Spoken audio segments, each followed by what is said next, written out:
Well, welcome to the journey. It is your boy, Gentleman Bell, aka Mr. 100, coming to you with the devotion of this week as we are talking about my Moses has expired, embracing my Joshua. And this week has been very, very fascinating and informative for me this week. As some things in my own life have also been Moses that I've had to let die off so that I too can embrace Joshua. That's why I say I'm on the journey with you all. So don't feel like this is something set apart. I'm walking it out with you. And so on today, we are going to talk about the important factors to avoid in missed seasons through obedience or through not obeying. I think a lot of times we have to realize this, that in Joshua 1 verse 2, it says that Moses, my servant, is dead. This is the Lord speaking to Joshua. Now, therefore, key word is now. Therefore, arise and go over this Jordan, thou and all this people, unto a land which I do give to them, even to the children of Israel. Listen, the key word in this is now, because God is saying immediate action. I think we have to understand that when God is speaking in the now sense, he's not saying in a sense of delay. He's not speaking in a sense of prolonging. He's not speaking in a sense of tomorrow or next year or whatever. But this now is so critical because we miss a lot when we're not in obedience to his now. When God is speaking now, I think it's important for us to understand that he dealt with Moses, said it's enough of Moses. It's nothing against Moses, but we have run our course with Moses.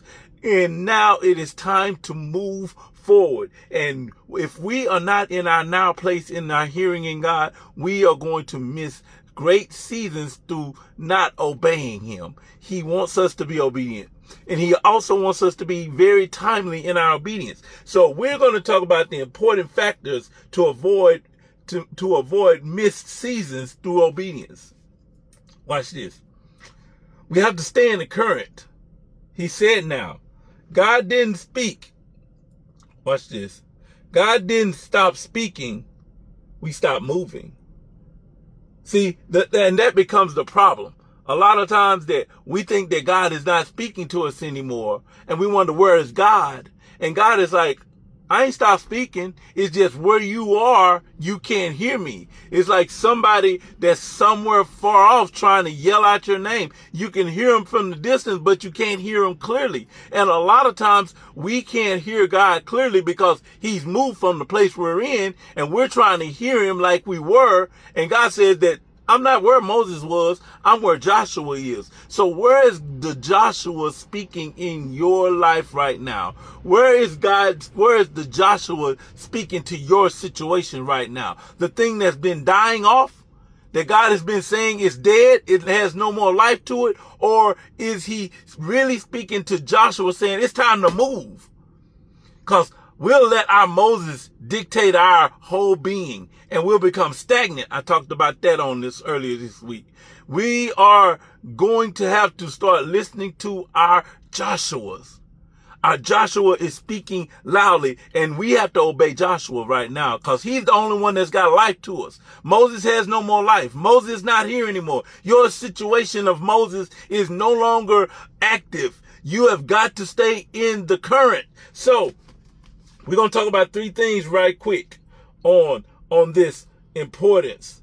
Three important things in this being important factors to avoid missed seasons through obedience. First thing is that you want to discern God's now voice. I just said that.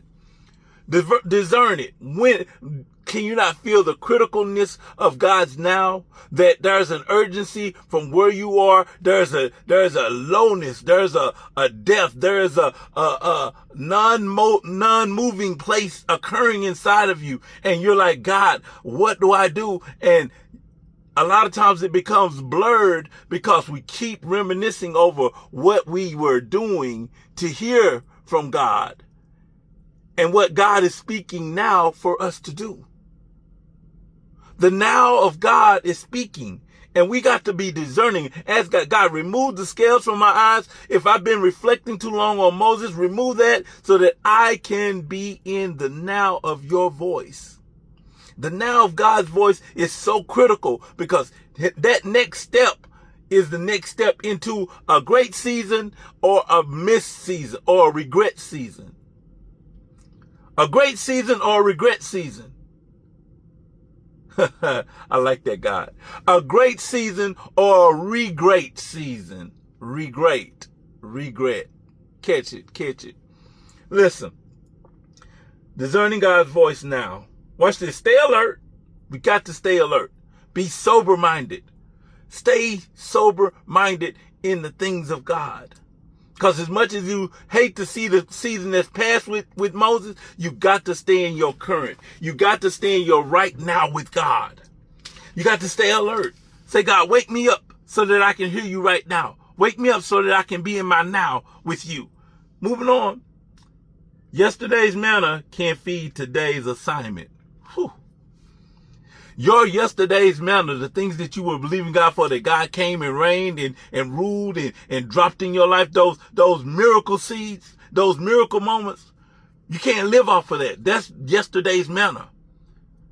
It will not survive in today's assignment, in your today assignment. It was good for then. We got to remember that. It was good for then. But now we're in a new place. We're in a new season. So now we need to depend on today's manna for today's assignment. Come on here. Some people are stuck spiritually in old worship more than the current direction. They would rather worship what Moses did. They would rather stay in a place where Moses was praised and worshiped. So much so that they missed the direction. Don't miss the direction with worshiping Moses. Don't miss your direction worshiping Moses when God is speaking through your Joshua. Yes, I've said it many times and I'll say it again. Yes, I am grateful for everything that Moses done. But Joshua is doing something new in my life now. He's doing something now in my life. Point two. Release the fear of change. Growth requires leaving the familiar. Growth requires leaving the familiar. Release the fears for change. Because whatever it was that I was holding on to, whatever it was that I was connected to, whatever it was that I was regretting letting go of Moses, I didn't want to change because the relationship,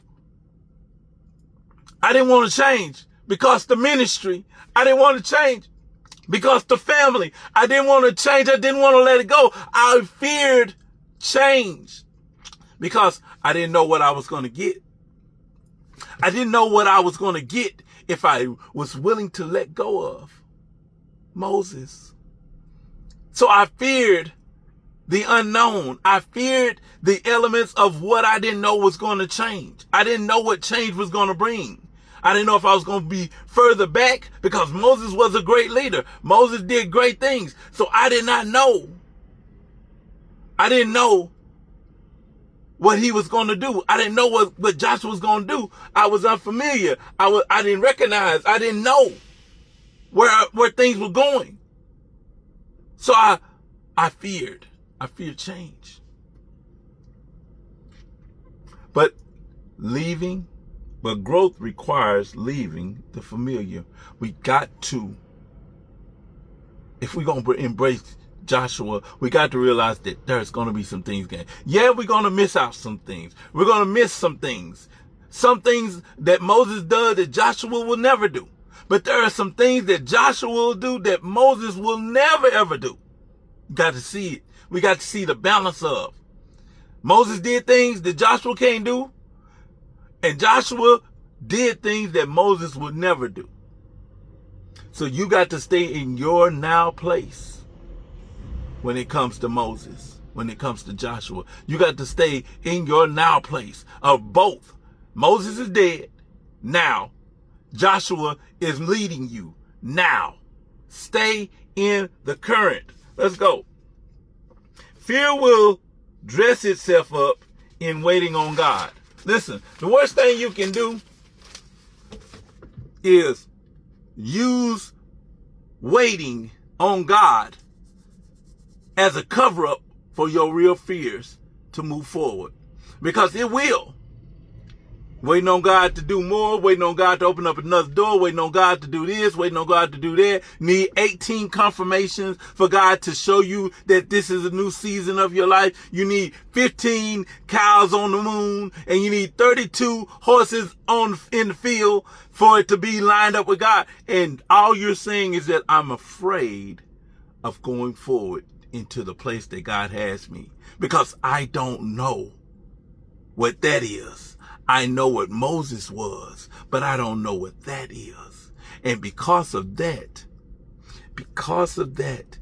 that right there causes you to say, I'm waiting on God. And it's a cover up. It's a disguise. You're dressing up fear by saying, I'm waiting on God. Now, there are moments where we are waiting on God, but we're talking about when God is telling you to move now. When God is telling you to get up and rise, take your bed and walk. He's talking about your right now. And you know that where you are is no longer life. Where you are is no longer existent. Where you are is no longer breathing, existing. It is time to move.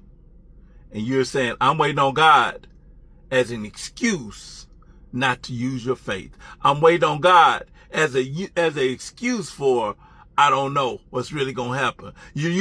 I'm waiting on God as a place of filler for your life. When God is saying, it's time to move. It's time to go. Arise. Let's get your stuff. Let's go. Let's go. Let's go. Last point on this one, you can't ask God for enlargement, protecting your small mentality. You cannot ask God to enlarge your territory if your mentality is still in, I don't know if I can do it.